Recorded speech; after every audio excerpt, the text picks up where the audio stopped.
काले महाकाले कालिके परमेश्वरी सर्वानंदकरी देवी नारायणी नमोस्तुते। ओम क्रीं काल्ये नमः।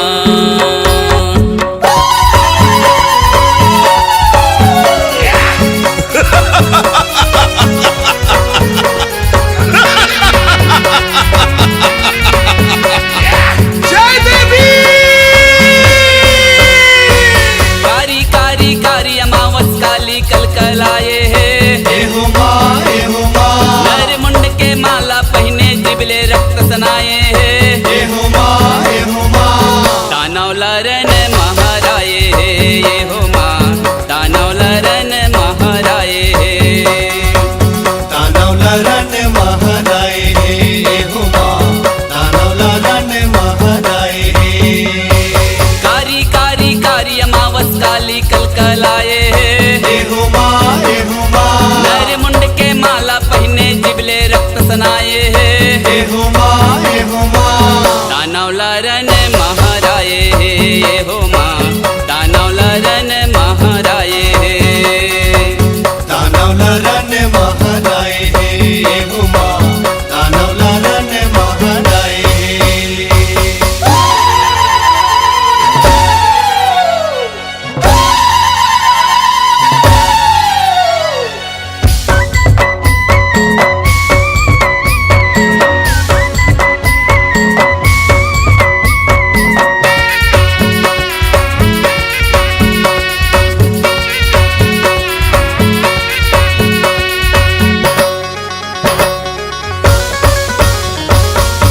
हाथ माँ शीश शत्रु के दूजे हाथ रथ काला माँ बीजे खड़क परतै सोहत चौथे सोहत भाला माँ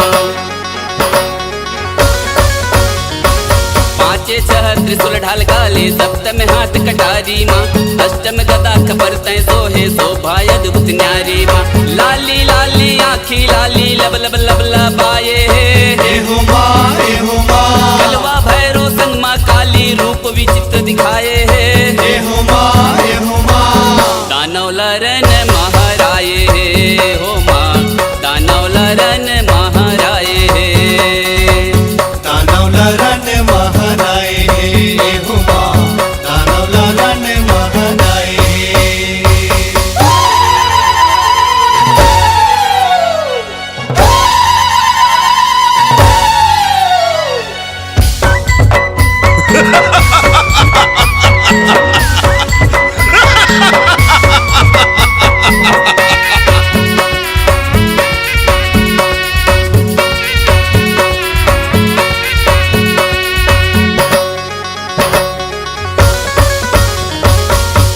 जोगनी तोर सेवा माँ लंगुरे रहत पहारा माँ तामस रूप त्र्यंबके गौरी रण में करे प्रहारा माँ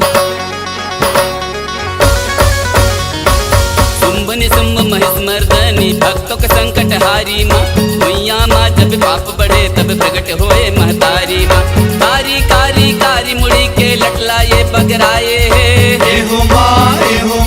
सकल अंग माँ अस्त्र शस्त्र है मर्दनी रूप दिखाए है।